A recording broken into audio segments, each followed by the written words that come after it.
La Digital Object Maker, comme beaucoup de machines qu'on voit en ce moment, fonctionne par la technique du dépôt de fil. Le dépôt de fil, qu'est-ce que c'est? Ça va être un mini pistolet à colle en fait, qui va être contrôlé par l'ordinateur grâce à des moteurs, et qui va venir déposer des couches de film de plastique successives afin de créer l'objet. On a réalisé des outils de jardinage pour personnes âgées, avec une ergonomie spéciale leur permettant d'utiliser ces outils. On a une demande sur des souris personnalisables, des souris d'ordinateur en fait, donc avoir une préhension qui soit personnalisable à partir de photos de la main.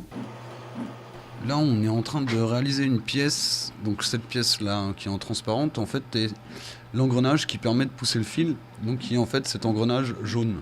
Comme on a quelques machines en commande, en fait, il y a certaines pièces de la machine qui s'auto-répliquent, donc qu'on refabrique avec la machine.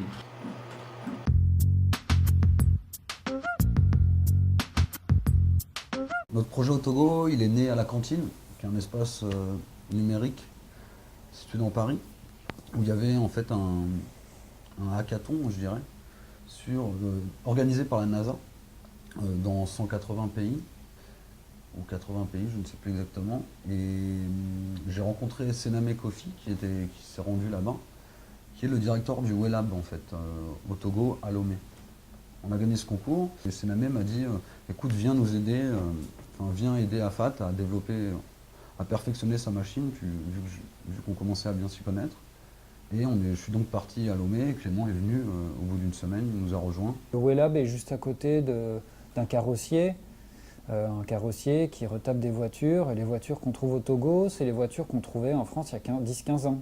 On leur a dit, écoutez, allez voir s'il n'y a pas certaines pièces que vous pourriez fabriquer avec ces technologies-là pour l'aider, lui, à travailler. En fait, on a réellement rencontré une communauté au WELAB d'une trentaine de jeunes, entre 18 et 30 ans, qui vraiment sont férus de technologie, d'ordinateurs, de Jerry, qui est un projet en fait de fabriquer des ordinateurs à partir de vieux ordinateurs.